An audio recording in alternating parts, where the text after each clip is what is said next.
Galera, é o seguinte, o entrevistado de hoje sobre o meio ambiente é o candidato a deputado federal Rodrigo Chisolini. Então segura aí que está começando mais um Território Animal.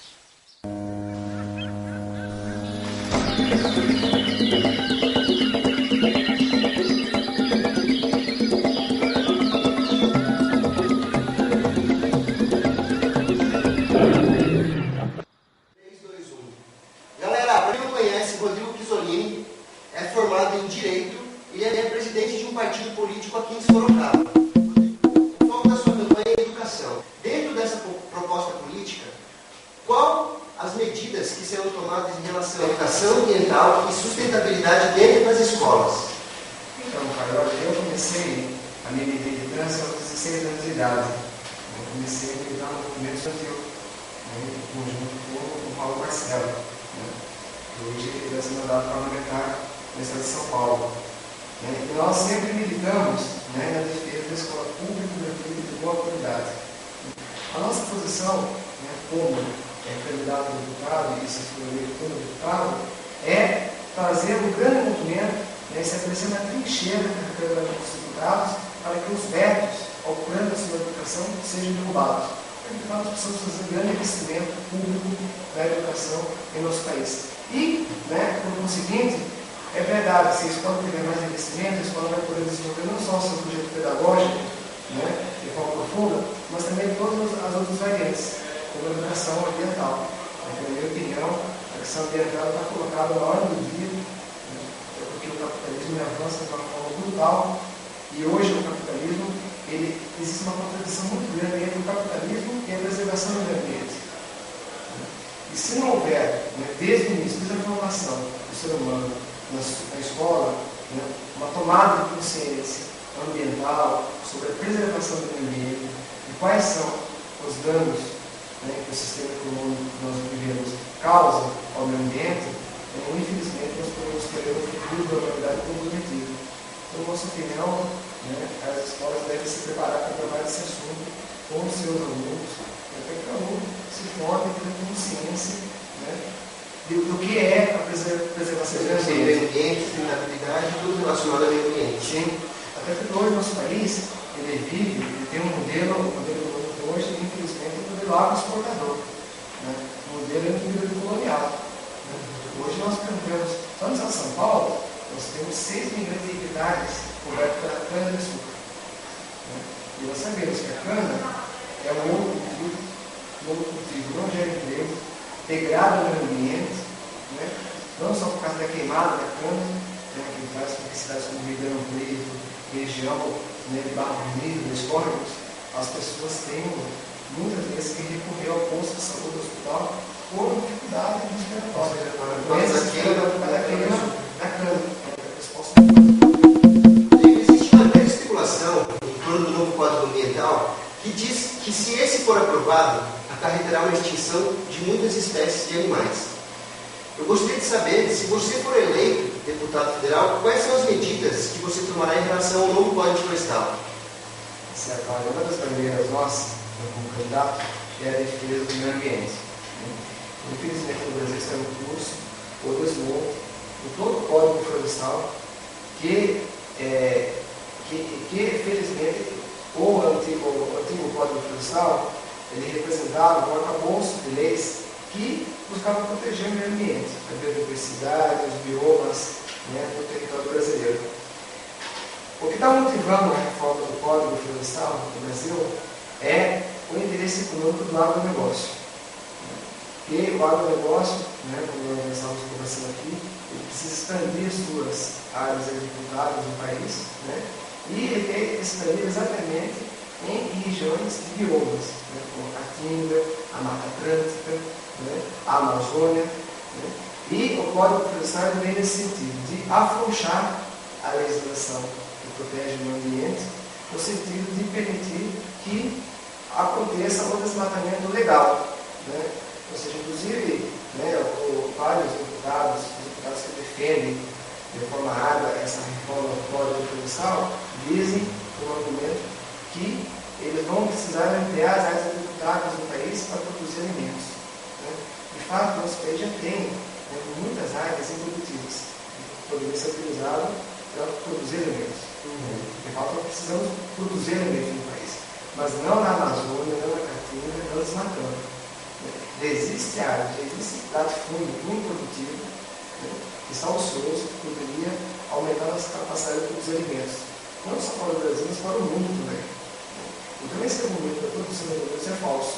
Até porque, em um dos itens da proposta da reforma do Código Florestal, ele prevê o reflorestamento de áreas desmatadas com culturas de pinos, eucalipto, que são culturas estranhas, à vegetação da Amazônia. São vegetações que são exóticas, que são oriundas de outros países. São exóticas, exatamente. E que, de fato, só agridem ainda mais o meio ambiente. Por exemplo, o eucalipto, nós sabemos que ele suga de forma absurda todos os nutrientes da terra. Onde se planta eucalipto, infelizmente, você vai ter dificuldade depois de plantar alimento, porque ele tem uma capacidade muito forte de tirar água e os nutrientes da terra. Então, caso nós sejamos eleitos, um compromisso nosso é organizar movimentos junto aos ambientalistas sérios, publicistas, aos movimentos sociais, às populações da floresta, e aos deputados que são sérios no debate ambiental, para que nós possamos evitar a aprovação dessa reforma. Essa reforma ela é nociva e danosa ao meio ambiente. Ela vai permitir que muitas áreas sejam desmatadas, ela vai comprometer ainda mais a biodiversidade brasileira, ou seja, vai colocar em xeque o futuro, não só do Brasil, mas também da humanidade, no médio e longo prazo. Então, nós não podemos permitir que se deixe. Na entrevista Folha.com, o deputado Aldo Rebelo, que é a pessoa que está entrando no questão do Código Florestal, ele disse que tudo isso que os cientistas e os biólogos têm dito em relação à extinção das espécies, e se todo mundo ser contra esse Código Florestal, é balela, isso não existe. Todos nós sabemos que não existe uma fiscalização em relação à extinção das espécies, que um dos maiores causadores das extinções é o tráfico de animais silvestres. O que nós podemos fazer em relação à fiscalização em torno do combate ao tráfico de animais silvestres, que é um dos maiores causadores de extinção hoje no Brasil? Na minha opinião, a sociedade deve se continuar se organizando, para que seja possível fazer a fiscalização por meio da sociedade, mas a fiscalização, por força da lei, ela deve ter por meio do Estado brasileiro. No nosso sentido, infelizmente, hoje existe uma política de sucateamento dos órgãos fiscalizadores. Você tem poucos fiscais andando por esse país, fiscalizando o desmatamento, fiscalizando o tráfico de animais. É preciso que o governo brasileiro, o Estado brasileiro, tenha uma política de Estado nesse sentido. Ou seja, abra um concurso público de contratos fiscais, fortaleça o IBAMA, um órgão sério no sentido de fazer esse controle, não só da mata, mas também dessa possibilidade maior da extensão de animais, do tráfico de animais em nosso país.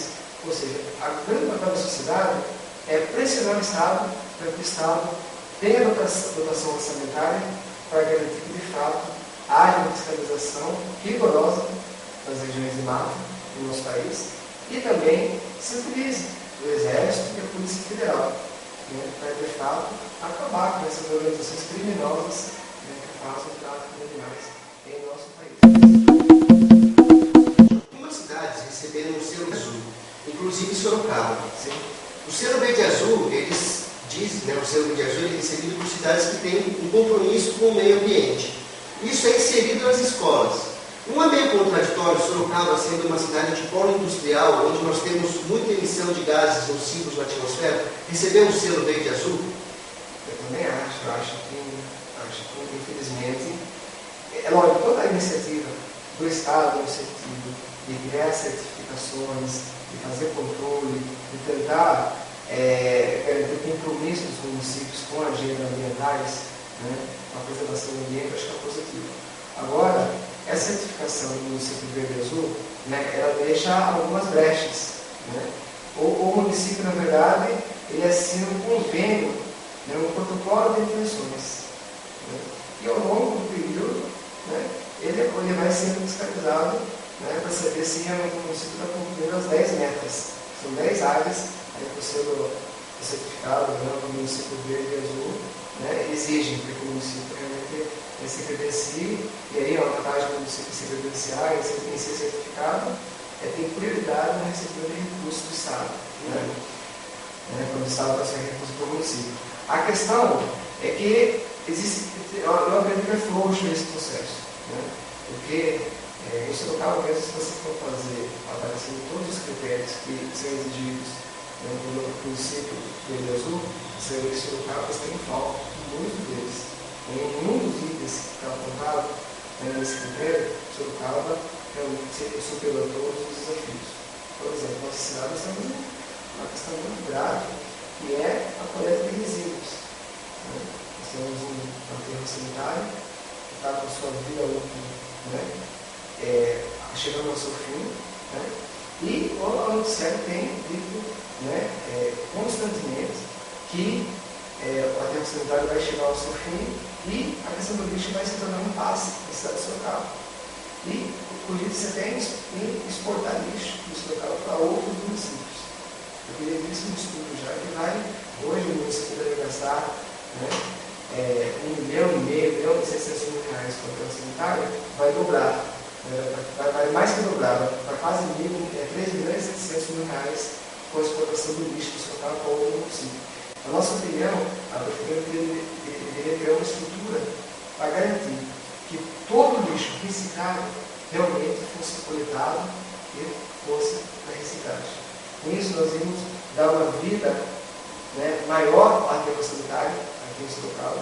Ele não se encerraria agora, nós teríamos um forno maior e nós geraríamos emprego na cidade e preservaríamos também o meio ambiente. Até porque existe informação de que 30% do lixo de Sorocaba que é reciclado, apenas 2% está sendo reciclado. Ou seja, apenas 2% é atingido pela coleta seletiva aqui na cidade. Então, a nossa opinião é que se política de Estado transferir exclusivamente só para que as cooperativas façam a coleta é um erro. É verdade, as cooperativas que existem hoje fazem um bom trabalho. E devem continuar fazendo, na nossa opinião. Mas o Estado tem que montar todo um aparato, o município tem que montar todo um aparato para que, de fato, as pessoas possam se conscientizar e separar o lixo de suas casas e garantir que um caminhão passe, porque é organizado, pode ser uma cooperativa grande ou pela prefeitura, passe em todos os bairros da cidade, coletando todo o lixo reciclado. Infelizmente hoje em Sorocaba não acontece isso. Então, na minha opinião, Sorocaba está em falta com políticas ambientais que, de fato, garantem a preservação do meio ambiente. Muito obrigado pela sua participação no programa Território Animal. Agora eu deixo aberto para você falar com o pessoal de casa. Obrigado, Caio, pela oportunidade. Para nós é um prazer muito grande poder estar aqui no Território Animal, que é um site especializado nas questões ambientais, debatendo um assunto tão importante para o nosso país, para a região de Sorocaba, para a nossa cidade. E é uma questão que está colocada na ordem do dia. Se nós não nos preocuparmos com as questões ambientais, nós vamos ter crises e mais crises em nosso país. Não só o aquecimento da temperatura em âmbito planetário, não só os grandes desastres ecológicos, mas também a convivência em sociedade, ela vai se tornar cada vez mais difícil. Não é possível haver um equilíbrio entre desenvolvimento capitalista e meio ambiente. Na nossa opinião, se tiver que fazer uma escolha entre o lucro do capitalismo e a preservação do meio ambiente, nós faremos a opção pela preservação do meio ambiente. Porque é o meio ambiente que vai garantir os rios, a terra, a qualidade do ar, os nossos recursos naturais, é que vai garantir que nós possamos ter no futuro um país em condições de garantir. Então nós precisamos, como o nosso país é muito grande, preservar o meio ambiente, proteger as nossas nascentes, proteger os nossos recursos naturais e evitar que o capitalismo avance da natureza. Muito obrigado. Grande abraço. Maravilha. Pessoal, eu vou ficando por aqui e a gente se vê no próximo Território Animal.